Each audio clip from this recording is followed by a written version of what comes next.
Well, I drive Indy Car, and Indy Car is open wheel racing. We race mainly in North America, but we do a couple of international races, Brazil, Japan. It's a little bit like Formula One, apart from it's the American version, so we all have the same equipment. We all have the same car, the same engine, the same tires, and it's how you set it up. We can change the suspension, the springs, the ride heights, the front wing angles, change the downforce, the aerodynamics of the car. So we play about with the settings as opposed to the design. And then inside the car, it's very restricted as well. So it's all down to the driver and the engineer and how they work together. So as a driver, you're trying to work the pedals and the steering to get the most out of the car, and you come back, you speak with your engineer, trying to get the most out of the setup and the tuning of the car. You know, these cars get going pretty quick. In Indianapolis, we do 230 miles an hour, 232, I think, to be exact. So it's a lot of fun. You also go to some great tracks, and the tracks are constantly evolving. You know, here we are in Edmonton. This is an airport circuit, temporary circuit. So every session we do, the track gets more grip. You know, we put that rubber down on the surface, and as we put that layer of rubber down, our Firestone tires really like it. They grip up, and we carry more speed. And you have to adjust the way you drive. You have to learn to attack and learn to be patient in different parts of the track. It's a really good test for a driver's skill.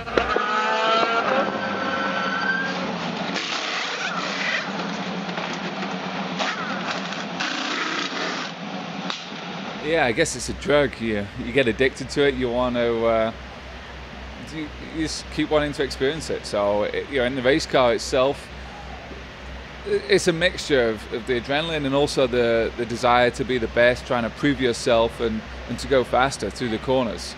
And afterwards, that's when the adrenaline really kicks in. The car stops, you get out the car, you relax just a little bit, and it really, you know, you get that buzz, and you want to get back in and do it all again. So, you know, it's what makes us all tick.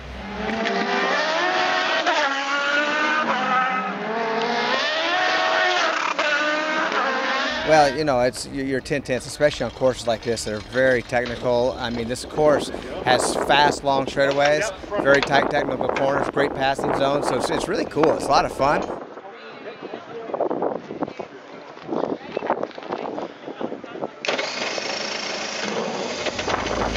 Here we go. Cars started up.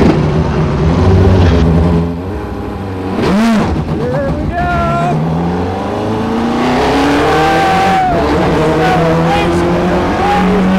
This is phenomenal.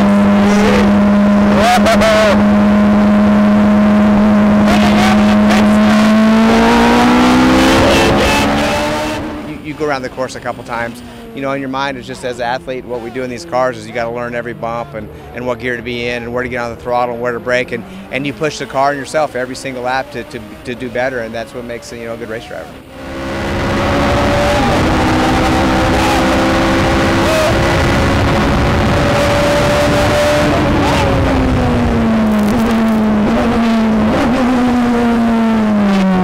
Into a hairpin corner. We're truly athletes. I mean, I know we're sitting there, we're buckled down, but you know, you get 4G sometimes in the corners, so your neck, feels it. As you can feel the bumps going around there, you know, your arms take a lot of pressure. These things don't have power steering, so with the downforce that we have, you know, it's very rugged. Even on the ovals, you know, it's very, very difficult to turn the cars. And then mentally, I mean, it's a mental challenge when you got 25, 26 other cars out there and you're racing side by side and don't want to make a mistake. And you know, we're in the car for 2-3 hours at a time, so it's a challenge physically and mentally. All sense of where I am.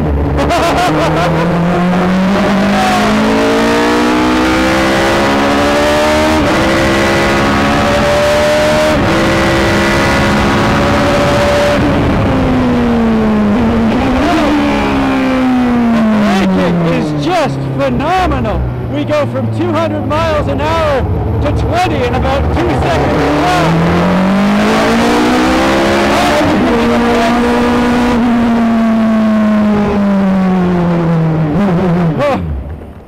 That is amazing speed. Woo! How was it? Fantastic. Cool.